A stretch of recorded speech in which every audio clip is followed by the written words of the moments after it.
Estás en peligro. Debes tener cuidado. Fue lo primero que escuché cuando contesté la llamada. No reconocí el número, así que respondí por pura curiosidad. La voz al otro lado, una mujer, hablaba con calma, pero había algo en su tono, una especie de urgencia disfrazada de serenidad, que me puso en alerta. Gracias por ver el video. Sin pensarlo, hasta el final, colgué. Dale me gusta. Asumí que este era una broma pesada o un error. Algo sin importancia. Esa misma tarde, mientras caminaba hacia casa, el teléfono volvió a sonar. Mismo número. Dudé antes de contestar, pero al hacerlo, la misma voz repitió las palabras. Estás en peligro. Debes tener cuidado. Esta vez, colgué más rápido, molesto. ¿Quién hace ese tipo de llamadas? Esa noche, no pude dormir bien. Me giraba en la cama, pensando en esa voz, en el tono de advertencia. ¿Estaba imaginando cosas? Traté de olvidarlo. Pero al día siguiente, ocurrió lo mismo. Esta vez, la voz fue más insistente. Si no me escuchas, te arrepentirás. Algo malo está por suceder. El miedo comenzó a crecer en mi interior. La voz no sonaba como una broma. Era demasiado precisa, demasiado inquietante. A pesar de mi escepticismo, una parte de mí comenzó a preguntarse si realmente debía preocuparme. Las llamadas continuaron durante días. Siempre la misma voz, siempre la misma advertencia, y cada vez se volvía más urgente. Empecé a sentir una paranoia constante, como si alguien me estuviera vigilando. En el trabajo, en la calle, sentía miradas sobre mí, aunque al girar la cabeza no había nadie. Cada vez que el móvil vibraba en mi bolsillo, un nudo se formaba en mi estómago. Entonces, una de las llamadas cambió. Debes ir a la casa en el cruce. Allí encontrarás respuestas. No supe por qué, pero esa vez no colgué de inmediato. Mi curiosidad, o quizá el miedo, me empujó a preguntar, ¿qué casa, qué cruce? Lo sabes, dijo la voz, y luego el silencio. Me quedé con el teléfono en la mano, el eco de esas palabras aún resonando en mi mente. ¿Cómo lo sabía? Una imagen vagamente familiar empezó a formarse en mi cabeza. El cruce de una carretera en las afueras de la ciudad. Un lugar que había evitado pensar por años, un lugar que había intentado olvidar. No me atreví a ir inmediatamente. Pero con cada llamada, la mujer mencionaba más detalles. Detalles que nadie más debería conocer. Cosas que solo yo sabía. Fragmentos de recuerdos que había intentado enterrar profundamente. Finalmente, una noche, algo en mí se rompió. Tomé el coche y conduje hacia ese cruce. No sabía qué esperaba encontrar, pero tenía que descubrir quién estaba detrás de estas llamadas, quién jugaba con mi mente. Llegué al lugar, un paraje oscuro, desolado, donde apenas había una casa en ruinas, completamente abandonada. El aire era pesado, y la carretera apenas iluminada por mis faros. La casa parecía un esqueleto. Las ventanas estaban rotas, y las puertas caídas, pero aún se mantenía en pie, como si esperara a alguien. Mi corazón palpitaba con fuerza mientras salía del coche. No había razón para estar allí, pero una extraña necesidad me impulsaba a seguir. Abrí la puerta principal, que se balanceó con un chirrido agudo. El interior estaba cubierto de polvo, casi sofocante. Me adentré en las sombras, y mi móvil vibró de nuevo. Número desconocido. Respondí sin dudar. Ahora lo entiendes, ¿verdad? Todo comenzó aquí. Tragué saliva, sin saber qué decir. Sentía una presencia en la habitación, como si algo invisible me rodeara. ¿Qué quieres de mí?, logré murmurar, mi voz quebrándose. La respuesta fue un susurro que me heló la sangre, estoy aquí por ti. He estado esperando. Mis piernas temblaban. Salí de la casa, incapaz de soportar más la tensión. Pero al intentar abrir la puerta del coche, algo en mi mente hizo clic. No había sido solo curiosidad lo que me llevó hasta aquí. Había algo más. Algo que estaba enterrado en mi memoria y que, por alguna razón, no lograba recordar del todo. Algo horrible. La última llamada llegó cuando estaba a punto de irme. Contesté con las manos temblorosas. ¿Por qué huiste aquella noche? ¿Por qué me dejaste allí? Las palabras se clavaron en mi pecho. No podía ser posible. Mi respiración se aceleró, las imágenes comenzaron a surgir, caóticas, en mi mente. El sonido de un coche derrapando, el impacto seco y una figura en la carretera, inmóvil bajo la lluvia. La voz en el teléfono, ahora más cercana, casi dentro de mi cabeza, susurró con satisfacción, sabía que recordarías. Y ahora, estoy aquí para llevarte conmigo. Sentí un frío inhumano envolviéndome. Me giré hacia la carretera, pero ya no estaba solo. En la penumbra, entre las sombras, vi una figura. Una silueta inmóvil. No necesitaba acercarme para saber quién era. La llamada había terminado, pero mi sentencia acababa de empezar. Vete, peligro, sal de aquí.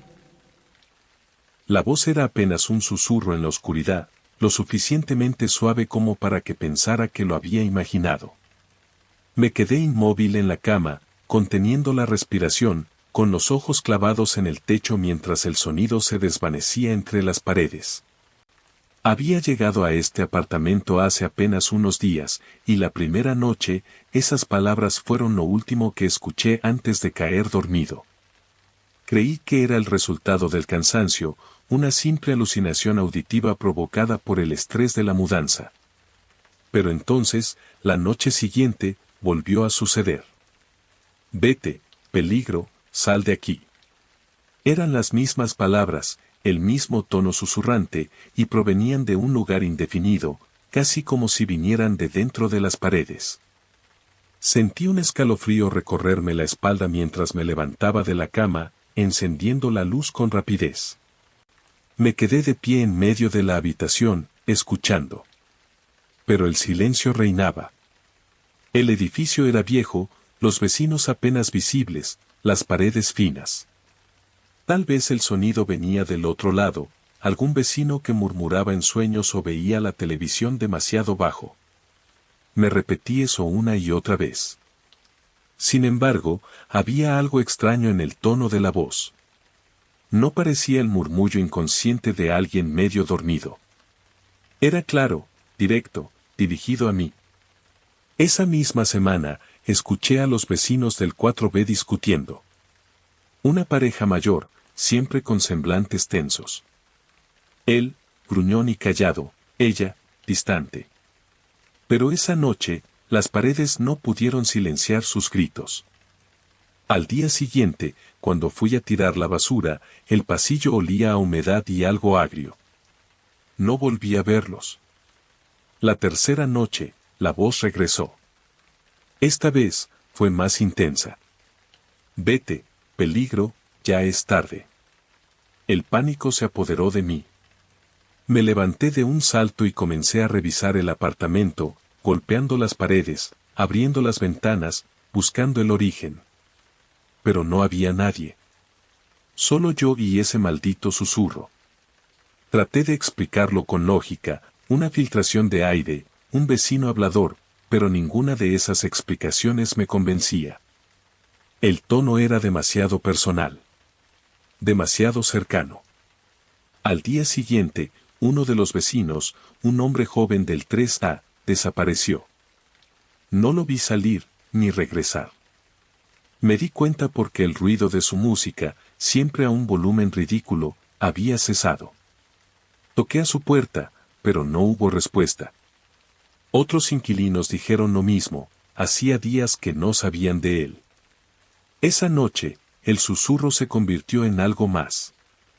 Ya no era un murmullo lejano, sino un aliento frío sobre mi nuca, las palabras invadiendo mi mente como si no solo las escuchara, sino que estuvieran siendo talladas en mi conciencia. Vete, demasiado tarde. No podía más. Empaqué mis cosas esa misma noche.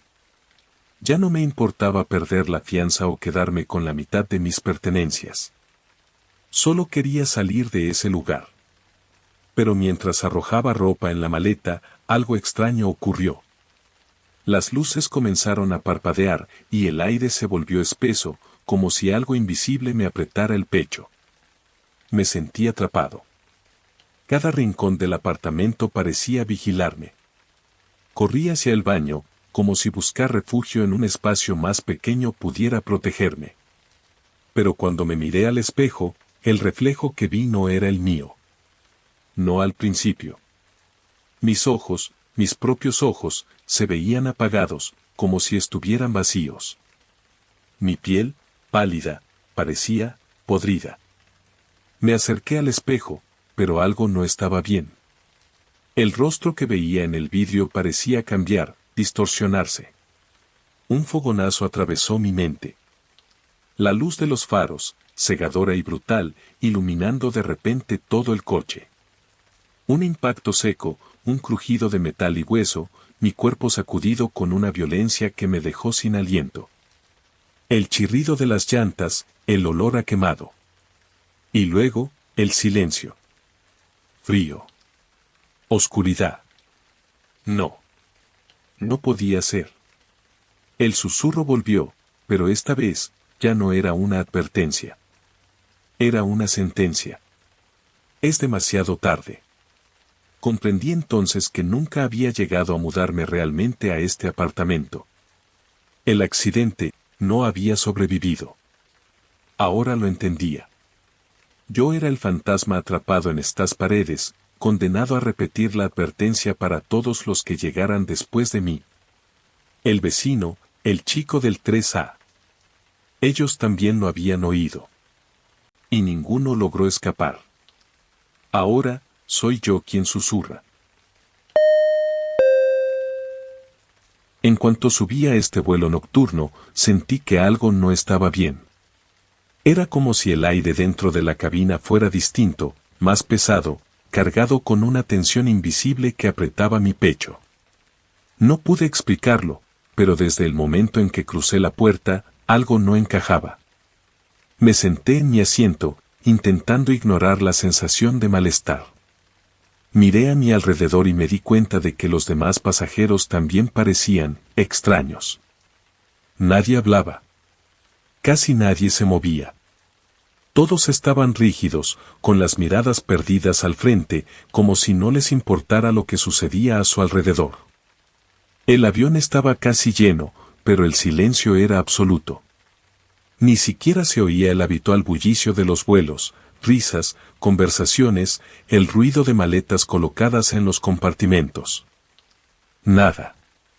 Solo ese silencio espeso que se colaba bajo mi piel.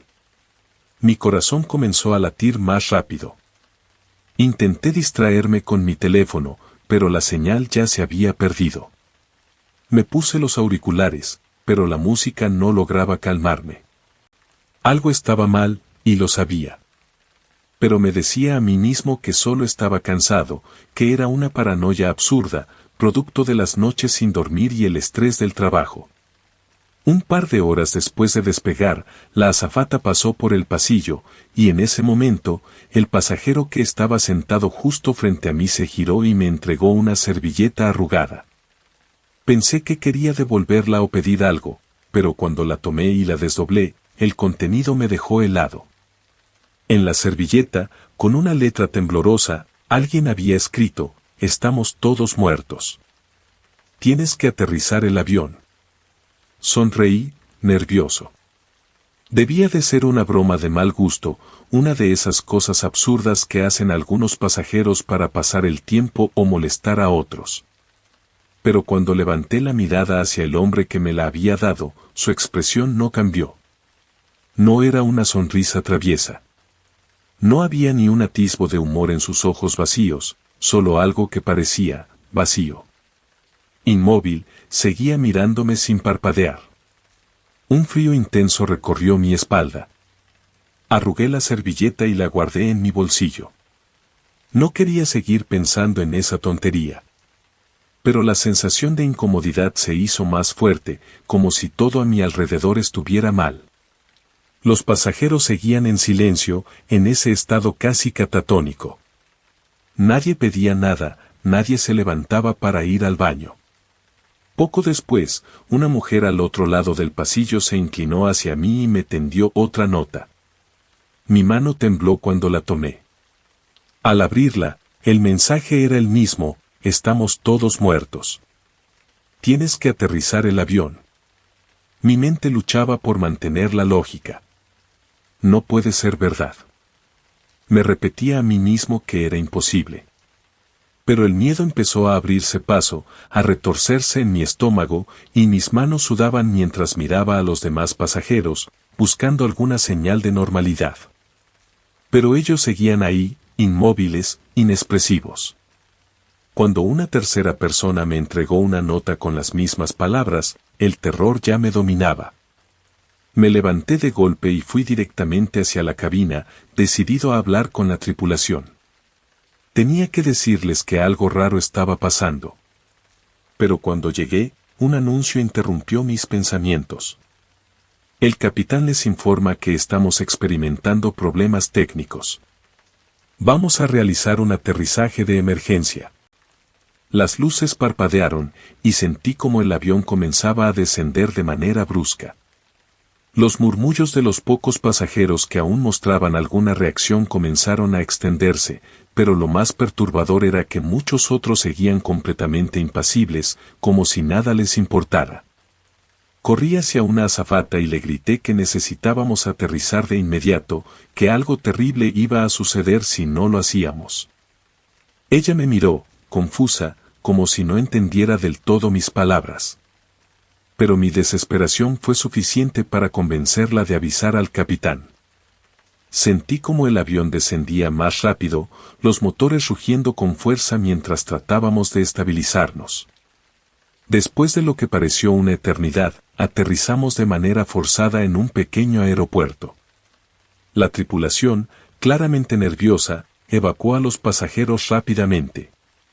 Todos bajamos, temblorosos, agradecidos por haber tocado tierra.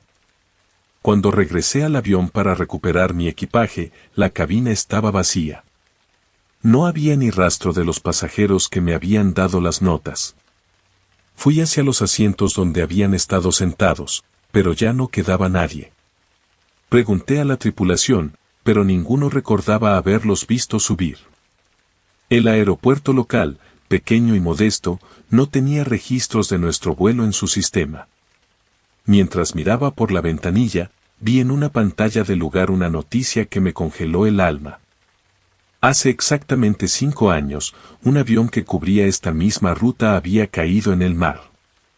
No hubo sobrevivientes. Mi corazón latió con fuerza.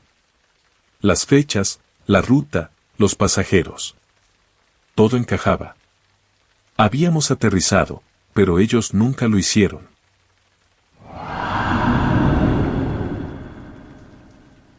Estaba sentado en la mesa de la cocina cuando recibí la carta. El sobre era sencillo, sin remitente, sin fecha, solo mi nombre escrito a mano con una letra que no reconocí. No le di importancia al principio. Seguramente era publicidad o algún error del correo. Pero cuando lo abrí, encontré algo que me dejó paralizado. Era una carta de mi hermana. Mi hermana, que murió hace 3 años en un accidente automovilístico. El papel temblaba entre mis manos mientras lo desplegaba. La letra era inconfundible. Era su caligrafía, limpia, inclinada ligeramente hacia la derecha, como siempre había escrito. Durante unos segundos me quedé inmóvil, sintiendo que la habitación se hacía más pequeña a mi alrededor. Esto debía ser una broma. Alguna especie de mal gusto. Pero no pude evitar leerla. Estás en peligro. Él tiene la culpa de mi muerte. Eso era todo lo que decía en la primera línea. Mi respiración se cortó. Las palabras eran tan claras, tan directas, que sentí una punzada en el estómago. Continué leyendo, con el corazón latiendo con fuerza. La carta mencionaba el nombre de una persona en la que siempre había confiado, David, mi amigo más cercano. La idea era absurda. Conocía a David desde hacía años. Había estado conmigo durante el duelo por la muerte de mi hermana, apoyándome cuando más lo necesitaba. Pero ahí estaba su nombre, escrito en la letra de mi hermana. Él tiene la culpa de mi muerte, repetía. Me dije a mí mismo que esto no tenía sentido. Alguien había escrito esto para manipularme, para atormentarme. Pero, ¿quién haría algo tan enfermo? Durante días traté de olvidar la carta. No podía darle importancia a algo tan irreal, tan imposible. Sin embargo, las palabras seguían rondando mi cabeza. Y entonces comenzaron a surgir los detalles inquietantes. Busqué información sobre el accidente de mi hermana, repasando las noticias y los informes de la policía. Todo apuntaba a que había sido un desafortunado choque en una carretera mojada. Pero encontré algo que nunca había notado antes: David estuvo cerca del lugar del accidente esa misma noche. Era una coincidencia, nada más, pero algo en mi interior se inquietó. Después, me llegaron más rumores. Descubrí que David había estado involucrado, de forma indirecta, en varios accidentes mortales a lo largo de los años. Un compañero de trabajo que cayó de un andamio. Una exnovia que murió en un incendio. Todo parecía fortuito, sin ninguna conexión aparente. Pero en cada uno de esos casos, David había estado allí, cerca, como un espectador silencioso. Era como si la carta hubiera abierto un rincón oscuro en mi mente, uno que nunca había querido explorar. Empecé a sospechar. ¿Podía ser posible que mi hermana tuviera razón? Me dije a mí mismo que no interferiría. Que no podía acusar a David sin pruebas. ¿Y si todo esto no era más que una coincidencia malinterpretada? Pero mi resolución se tambaleó cuando llegó una segunda carta. No había marcas en el sobre, igual que la primera vez. Y de nuevo, la letra de mi hermana me esperaba dentro. Él ya sabe que sospechas. Tienes que salir de ahí. Serás el próximo. Esa última frase hizo que el miedo se apoderara de mí. No era una advertencia vaga. Era una amenaza directa. Mi hermana estaba segura de que yo estaba en peligro. Y en ese momento, supe que no podía seguir ignorando las señales. David sabía que yo estaba empezando a atar cabos, y si lo que decía la carta era cierto, no le temblaría la mano en deshacerse de mí como lo hizo con ella. Esa misma noche tomé una decisión. Empaqué algunas cosas rápidamente, cogí el coche y conduje sin rumbo fijo, dispuesto a dejar todo atrás. No le dije a nadie que me iba, ni siquiera a David. El miedo me consumía, pero una parte de mí se sentía aliviada. Estaba huyendo. Me salvaría. O eso creía. Cuando estaba a varios kilómetros de la ciudad, en una carretera solitaria rodeada por bosques oscuros, el móvil sonó. Lo miré y sentí un nudo en la garganta. Era David. No respondí. Aceleré el coche, con los nudillos blancos de tanto apretar el volante. Minutos después, me llegó un mensaje: ¿a dónde crees que vas? El aire se volvió espeso en mis pulmones. No podía ser casualidad. Apreté el acelerador. El motor rugió mientras avanzaba por la carretera, pero el miedo ya me estaba consumiendo por completo. Sabía que él me estaba siguiendo, que no iba a dejarme escapar tan fácilmente. Y entonces, al doblar una curva, lo vi. Las luces de unos faros detrás de mí, acercándose rápido. El coche negro de David. El corazón me martillaba el pecho. Me vi atrapado en una espiral de pánico y adrenalina. Tenía que salir de esa carretera antes de que él me alcanzara. Las palabras de mi hermana resonaban en mi mente: él tiene la culpa de mi muerte. Y ahora iba por mí.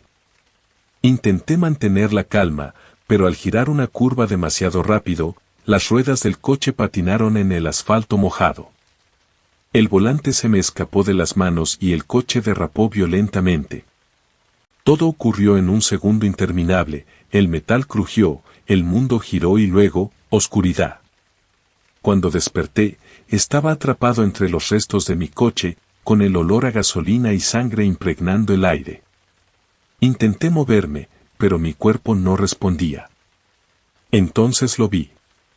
David estaba ahí, de pie, mirándome desde el borde de la carretera. No intentó ayudarme. Solo me observaba con esa calma inquietante, como si ya hubiera visto todo esto antes. Como si lo hubiera planeado. Y en ese momento supe la verdad. David no solo había matado a mi hermana. Había venido a terminar lo que empezó. Nunca me gustó ese espejo. Desde que éramos niños, estaba allí, en el ático de la casa familiar, oculto bajo capas de polvo y telarañas. Era grande, con un marco de madera oscura tallado con formas retorcidas, como si las figuras danzaran entre sí, pero congeladas para siempre. Nadie sabía de dónde había salido, mis padres nunca hablaron de él. Y aunque intentaba no pensar demasiado en ese espejo, cada vez que subía al ático para buscar algo, sentía que me observaba, incluso cubierto con esa capa opaca de suciedad. Siempre tuve la sensación de que había algo dentro de él. No podía explicarlo, pero el aire en el ático se volvía pesado cada vez que me acercaba. Por eso evitaba mirarlo directamente. Era como si lo miraba por demasiado tiempo, algo al otro lado me devolviera la mirada. Pasaron los años y la casa quedó vacía tras la muerte de mis padres. Decidí venderla, pero necesitaba limpiar el lugar primero. El espejo, con su siniestro marco, seguía ahí, apoyado contra la pared como un intruso al que nunca le habíamos pedido quedarse. Pensé en deshacerme de él de una vez por todas. Tal vez podría venderlo en alguna tienda de antigüedades y ganar algo de dinero. Así que esa tarde subí al ático, decidido a sacarlo de allí. Limpiarlo fue la peor decisión que pude haber tomado. Mientras pasaba un trapo por la superficie, noté que el reflejo no parecía del todo correcto. La luz del atardecer que entraba por la ventana del ático daba una extraña tonalidad al espejo, como si la imagen al otro lado estuviera distorsionada, un segundo más lenta que mis movimientos.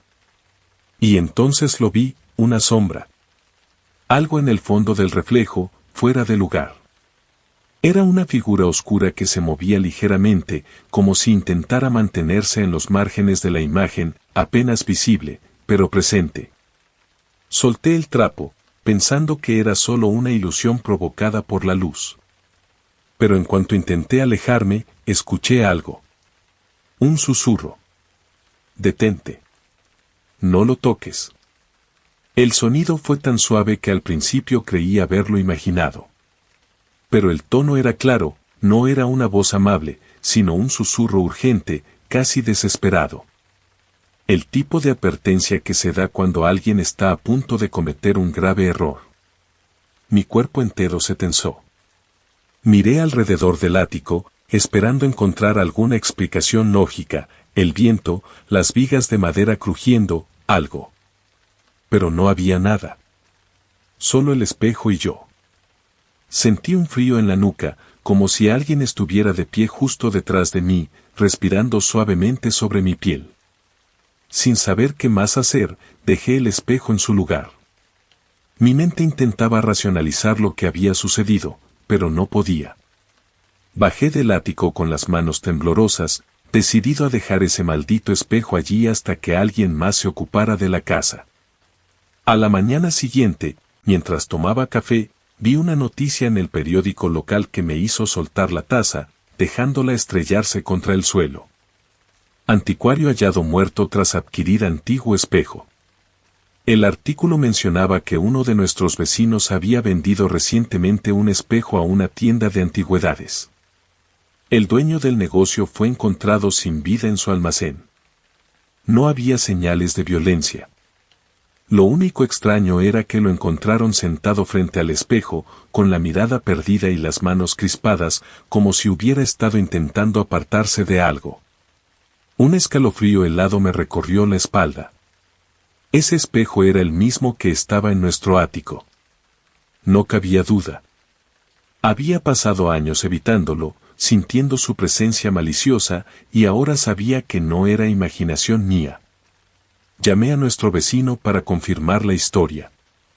Me contó que decidió subir al ático y llevarse el espejo sin avisarme, pensando que me haría un favor antes de vender la casa.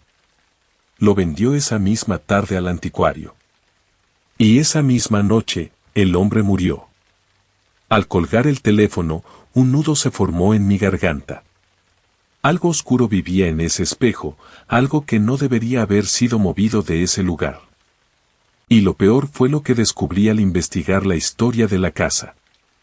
Hace muchos años, una joven vivía aquí. Nadie sabía exactamente qué había sucedido, pero un día, la encontraron muerta en el ático, sentada frente a ese mismo espejo. Se había quitado la vida, aunque nadie entendió por qué. Los rumores decían que algo la había llevado a hacerlo, algo que había visto reflejado en el vidrio. Ahora lo entendía. Esa sombra en el espejo no estaba ahí para hacerme daño. La voz que escuché no era una amenaza. Era una advertencia. Ella me había salvado. El espejo no quería que alguien más lo moviera. No quería dejar la casa. Y ella tampoco quería que yo terminara como ella. Esa noche, subí al ático por última vez. Cubrí el espejo con una manta gruesa, como si eso pudiera mantener lo que fuera que habitaba dentro del contenido. No volví a tocarlo. Dejé la casa tal cual estaba y la vendí, espejo incluido. Me fui sin mirar atrás.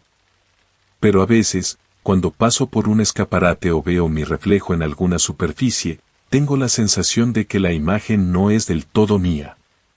Como si algo, desde el otro lado, siguiera observándome. Esperando que cometa un error.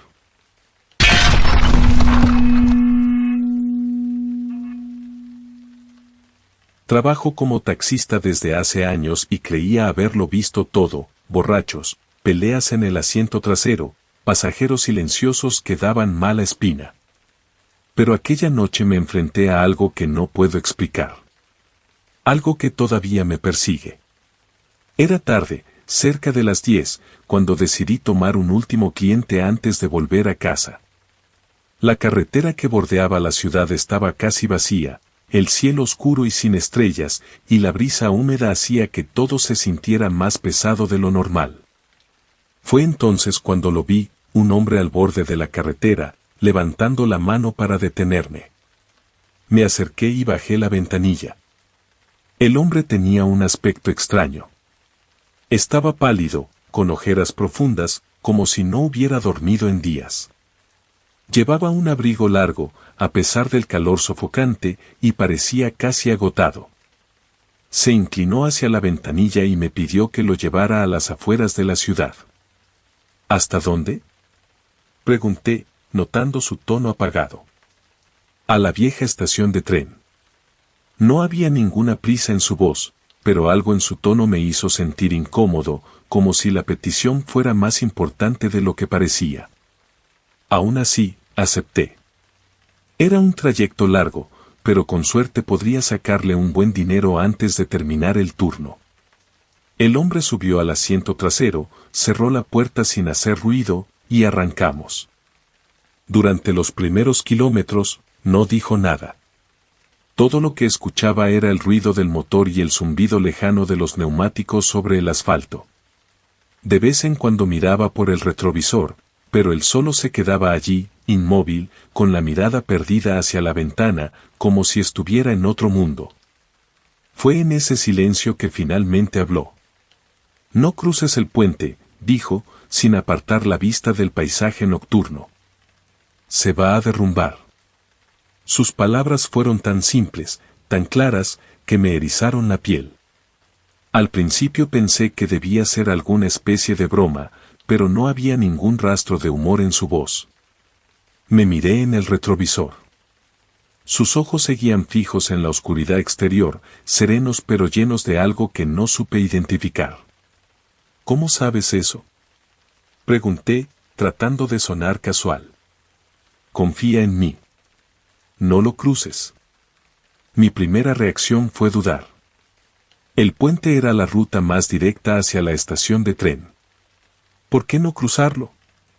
Pero algo en el tono del hombre me provocó un miedo irracional. Había algo demasiado extraño en todo esto, su aspecto cansado, su voz monótona, la certeza con la que había dado esa advertencia. Decidí no arriesgarme. Tomé el desvío por una carretera secundaria, una ruta más larga, aunque menos transitada. El hombre no dijo nada más, y el resto del viaje transcurrió en un silencio sepulcral. Finalmente, llegamos a la vieja estación de tren. Me detuve y giré para decirle que habíamos llegado, pero el asiento trasero estaba vacío. Mi corazón se detuvo por un instante. El hombre ya no estaba allí. No lo había oído salir del coche ni abrir la puerta. Miré hacia atrás, esperando verlo por alguna parte, pero la calle estaba completamente desierta. El aire parecía más frío de lo normal, como si la misma noche se hubiera vuelto más densa. El miedo empezó a apoderarse de mí. Encendí el motor de nuevo y volví a la ciudad lo más rápido que pude. Mis manos sudaban tanto que apenas podía sujetar el volante. Al llegar a casa, prendí la televisión, tratando de distraerme, pero lo primero que vi me dejó helado. El noticiero transmitía en vivo desde el puente que había evitado. Se había derrumbado hacía menos de una hora. Un camión había perdido el control y destrozado parte de la estructura. Si hubiera seguido mi ruta habitual, habría estado en medio del desastre.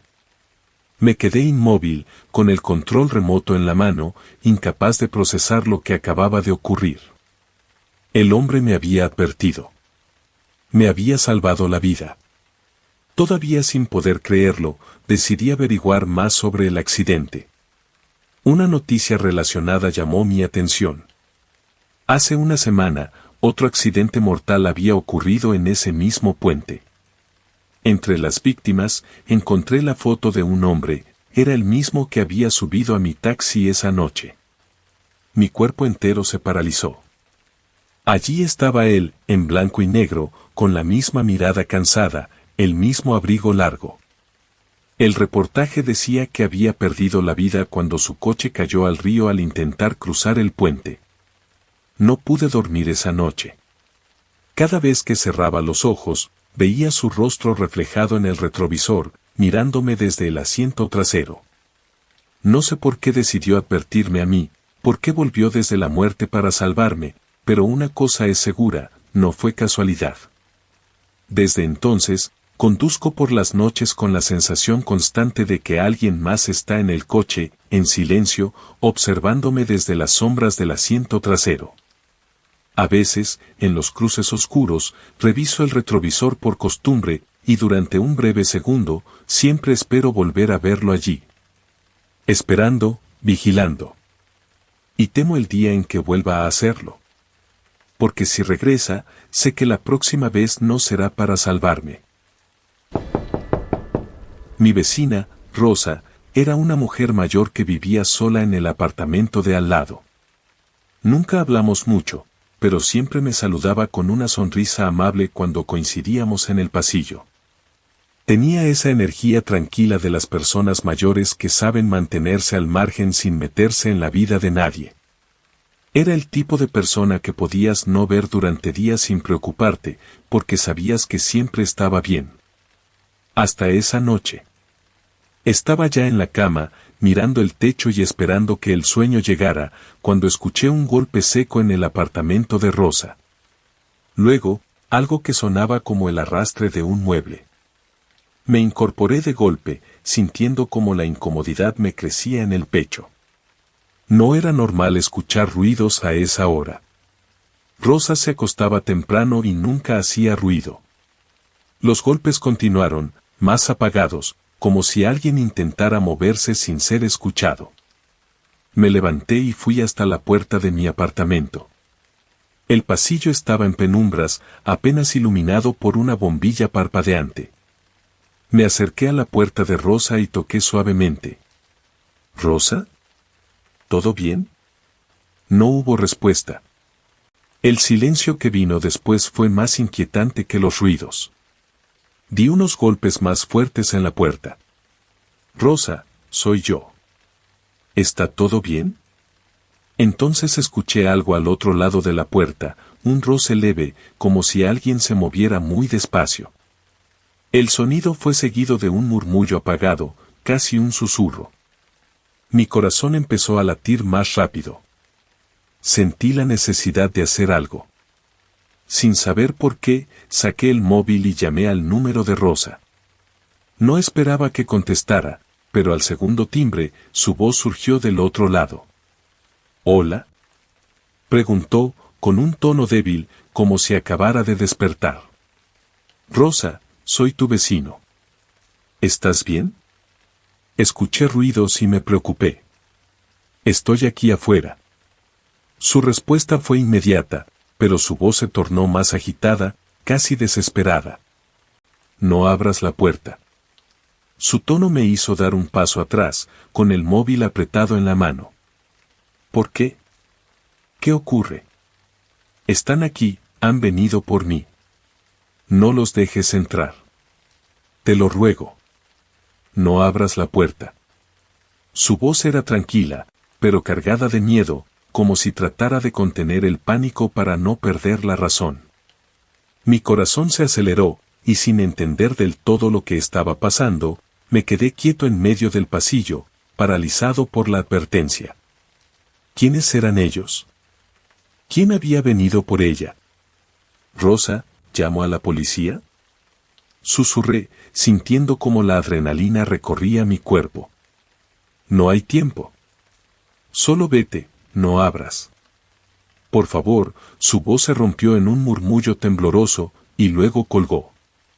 Me quedé allí, inmóvil, con el teléfono en la mano y el eco de sus palabras resonando en mi mente. No sabía qué hacer. Algo dentro de mí me decía que debía abrir esa puerta y ver si estaba bien. Pero algo más, algo primitivo e irracional, me decía que obedeciera su advertencia.